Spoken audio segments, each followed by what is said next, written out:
8 मई 1999 6 northern light infantry के captain Iftikhar और lance हवलदार अब्दुल हकीम 12 पाकिस्तानी सैनिकों के साथ कारगिल की आजम चौकी पर बैठे हुए थे।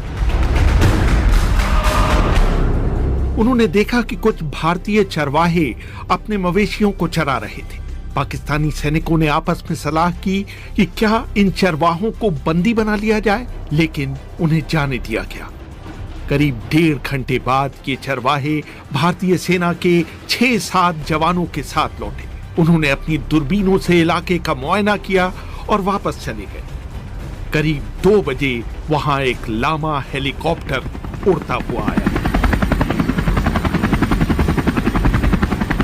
इतना नीचे कि कैप्टन इफ्तिकार को पायलट का बैज तक साफ साफ दिखाई दे रहा था। ये पहला मौका था कि भारतीय सैनिकों को भनक पड़ी कि बहुत सारे पाकिस्तानी सैनिकों ने कारगिल की पहाड़ियों की ऊंचाइयों पर अपनी पकड़ बना ली। अगले दिन फिर 2 लामा हेलीकॉप्टर वहां पहुंचे और आजम, तारिक और तशवीन चौकियों पर गोलियां बरसाई। कैप्टन इफ्तिकार ने बटालियन मुख्यालय से भारतीय हेलीकॉप्टरों पर गोली चलाने की अनुमति मांगी, लेकिन उन्हें ये इजाजत नहीं दी गई, इसलिए कि इससे भारतीयों के लिए सरप्राइज एलिमेंट खत्म हो जाएगा।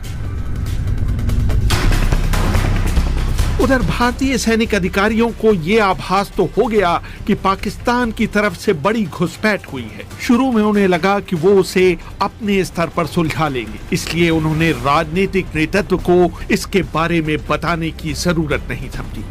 उस समय भारतीय विदेश मंत्री जसवंत सिंह के बेटे मानवेंद्र सिंह, जो एक जमाने में इंडियन एक्सप्रेस के संवाददाता हुआ करते थे, याद करते हैं।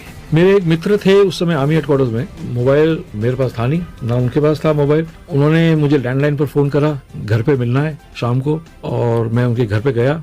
आर्मी हेडक्वार्टर्स में उनकी पोस्टिंग थी। फिर उन्होंने मुझे बताया कि वहाँ कुछ गड़बड़ है, क्योंकि किसी बल्टन को तुरंत मैंने हेलीकॉप्टर के मार्फत ऐसी डिफिकल्ट क्षेत्र में पूरे यूनिट को भेजा है। कहीं कहीं कांटेक्ट हुआ है इन्फिल्ट्रेशन से। उनको भी जानकारी नहीं थी कि इन्फिल्ट्रेशन किसका है, आतंकवादियों का है या सेना का। रात को मैं लेट आया, इसलिए रात को तो मैंने फादर को बताया नहीं। सवेरे में जल्दी उठा, उनके वो भी जल्दी उठते थे। फिर मैंने उनको बताया कि कुछ गड़बड़ है और आप पता करिए, आपको जानकारी ज्यादा मिलेगी मेरे से। फिर उन्होंने स्वर्गीय जॉर्ज फर्नांडिस को बताया। फिर आगे जाकर ये बातें और फर्नांडिस शायद रूस जाने वाले थे अगले ही दिन, वो कहीं जाने वाले थे। उन्होंने फिर ब्रीफिंग के लिए बोला आर्मी हेडक्वार्टर्स में। सवाल उठता है कि लाहौर शिखर सम्मेलन के बाद पाकिस्तानी सैनिकों के इस तरह गुपचुप तरीके से कारगिल की पहाड़ियों पर जा बैठने का मकसद क्या था। इंडियन एक्सप्रेस के सुशांत सिंह कहते हैं, मकसद यही था कि भारत की जो नॉर्दर्न मोस्ट टिप है, जहाँ पर सियाचिन ग्लेशियर और बाकी जो जगह है, उसकी जो लाइफलाइन है, वो जो एक रोड है NH-1D को काटने के लिए और उसको डोमिनेट करने के लिए वो कुछ ऐसी पहाड़ियों पर आना चाहते थे जिससे कि जो रसद का सामान और जो लॉजिस्टिक सप्लाई के लिए जो कॉन्वॉयज जाते हैं वो सियाचिन की तरफ ना जा पाए और इंडिया को शायद सियाचिन छोड़ना पड़ जाए। इस बात का शायद मुशर्रफ को बहुत बुरा लगा था कि भारत ने सियाचिन पे कब्जा किया था 1984 में, और उस वक्त मुशर्रफ जो उनकी पैरा कमांडो फोर्स है SSG के में एक यंग मेजर थे, और उन्होंने कई बार उस जगह को खाली कराने की कोशिश भी की, पर वो सक्सेसफुल नहीं हुए। जब भारतीय नेतृत्व को मामले की गंभीरता का पता चला तो उनके पैरों तले जमीन निकल गई। भारतीय प्रधानमंत्री अटल बिहारी वाजपेयी ने पाकिस्तानी प्रधानमंत्री नवाज शरीफ को फोन मिलाया। पाकिस्तान के पूर्व विदेश मंत्री खुर्शीद महमूद कसूरी अपनी आत्मकथा neither a hawk nor a dove में लिखते हैं, वाजपेयी ने शरीफ से शिकायत की कि आपने मेरे साथ बहुत बुरा सलूक किया है। एक तरफ आप लाहौर में मुझसे गले मिल रहे थे, दूसरी तरफ आपके लोग करगिल की पहाड़ियों पर कब्जा कर रहे थे। नवाज शरीफ ने कहा कि उन्हें इस बात की बिल्कुल भी जानकारी नहीं है। मैं परवेज मुशर्रफ से बात कर आपको फोन मिलाऊंगा। तभी वाजपेयी ने कहा कि आप एक साहब से बात करें जो इस वक्त मेरे बगल में बैठे हुए हैं। नवाज शरीफ उस वक्त हतप्रभ रह गए जब उन्होंने फोन पर दिलीप कुमार की आवाज सुनी। दिलीप कुमार ने उनसे कहा, मियां साहब, हमें आपसे इसकी उम्मीद नहीं थी, क्योंकि आपने हमेशा भारत और पाकिस्तान के बीच शांति के समर्थक होने का दावा किया है। मैं आपको बता दूं कि कि जब भी भारत और पाकिस्तान के बीच तनाव बढ़ता है, भारतीय मुसलमान बुरी तरह से असुरक्षित महसूस करने लगते हैं और उनके लिए अपने घर से बाहर निकलना भी मुहाल हो जाता है। सबसे ताज्जुब की बात थी कि भारतीय खुफिया एजेंसियों को इतने बड़े पाकिस्तानी ऑपरेशन की हवा तक नहीं लगी। भारत के पूर्व उपराष्ट्रीय सुरक्षा सलाहकार और पाकिस्तान में भारत के उच्चायुक्त रहे सतीश चंद्रा बताते हैं, RNAW did not detect it, पर जो सवाल खड़ा होता है, could they have detected it? इन्होंने कोई फोर्स एडिशनल नहीं ली वहाँ। रॉ की डिटेक्शन होती है जबकि अगर आप फॉर्मेशंस मूव करोगे, तो उन्होंने तो 1 या 2 मैक्सिमम एडिशनल बटालियन उस एरिया में डाले। हमने बहुतों से इंटरव्यू किया, आईबी से भी बात की हमने, तो आईबी ने कहा कि हमने देखिए 52 इनपुट्स या इतने इनपुट्स, उनने कोई नंबर दिए, ये दिखाता है कि ये किए। वो कैसी चीज़ें थी कि यहाँ पे ऑर्डिनेंस डंप हो रहा था, यहाँ पे थोड़ी बहुत मूवमेंट थी। हमने कहा कि भाई ये तो हर साल होता, जैसे कई लोकेशन पे हेलीकॉप्टर आए, वो हर साल आ रहे हैं। तो जैसे कहते हैं ना, स्मोकिंग गन एविडेंस कहीं नहीं था। हाँ, अगर फॉरवर्ड पोजीशंस पे फौज होती तो उनको नजर आता और डिटेक्ट होता। जहां पे फौजें आगी थी और एक अफसर ने तो डिसोबे भी कर दिया ऑर्डर्स, उसने विड्रॉ नहीं किया, वहां पे कोई इन्फिल्ट्रेशन हुई नहीं। फौज जो होती है, इट इज नॉट ए चौकीदार फोर्स। फौज जो होती है वो जंग के लिए होती है, जहां पे अटैक होता है। It is not to do BSF job. लेकिन इसके बावजूद इसका जिस तरह से भारतीय सेना ने सामना किया, उसकी कई हलकों में आलोचना हुई। पूर्व लेफ्टिनेंट जनरल HS पनाग कहते हैं, मैं कहूंगा कि एक स्ट्रेटेजिकली एक ब्रिलियंट प्लान था कि एक खाली इलाके को, बहुत बड़े इलाके को आके उन्होंने उसके ऊपर कब्जा कर लिया। हमारी जो लाइफलाइन है लद्दाख की, जो रोड जाती है श्रीनगर से जोजिला पास से होकर लेह को और आगे सियाचिन ग्लेशियर तक, जो मेंटेन करती है, जो सिर्फ समर्स में खुलती है, उसके ऊपर हावी हो गए। ये एक बहुत बड़ी अचीवमेंट थी उनकी, टैक्टिकली एक बहुत बड़ी सक्सेस थी उनकी, इस लेवल को आके कब्जा कर लिया। लेकिन स्ट्रैटेजिकली क्या के एंड में क्या होने वाला है, आगे क्या होगा, ये उन्होंने सोचा नहीं था। 3 मई से लेकर जून के पहले हफ्ते तक जो हमारी परफॉर्मेंस थी वो बिल्कुल बिलो पार थी, और मैं कहूंगा कि हमारी परफॉर्मेंस शर्मनाक थी पहले 1 महीने।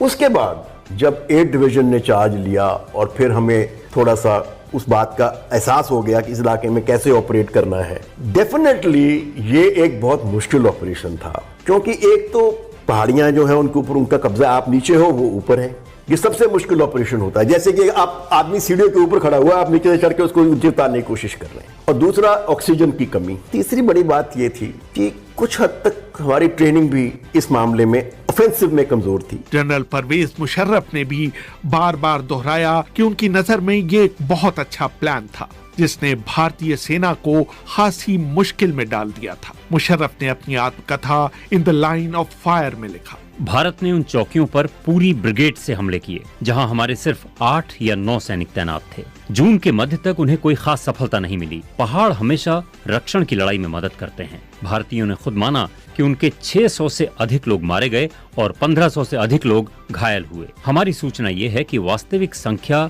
लगभग इसकी दोगुनी थी। भारत में असल में हताहतों की बहुत बड़ी संख्या के कारण ताबूतों की कमी पड़ गई थी और बाद में ताबूतों का एक घोटाला भी सामने आया था। मुशर्रफ के इस वक्तव्य पर सवाल उठाए जा सकते हैं, लेकिन जून का दूसरा हफ्ता आते आते भारतीय सेना के नियंत्रण में चीजें आने लगी थी। मैंने उस समय भारतीय सेना के प्रमुख जनरल वेद प्रकाश मलिक से पूछा कि इस लड़ाई का निर्णायक मोड़ क्या था। तोलोलिंग की लड़ाई एक बहुत महत्वपूर्ण ऑब्जेक्टिव था जो रोड को डोमिनेट कर रहा था, और उसमें 4-5 दिन की लड़ाई चलती रही। और तो और वो इतने नज़दीकी हम लड़ाई लड़के एक दूसरे को, वो लोग गालियां भी दे रहे थे, पत्थर के पीछे छुप के ऐसी बातें हो रही थी। कुछ उनके संगर भी थे, चाहे वो हाइट पर थे, पर हमारे जो जवान और अफसर थे उन्होंने छोड़ा नहीं। उसमें कुछ कैजुअल्टीज हमारी ज़्यादा हुई। 6 दिन तक तो हमको भी थोड़ा सा घबराहट सी थी कि भाई क्या होगा इसका, लेकिन जब वो सक्सीड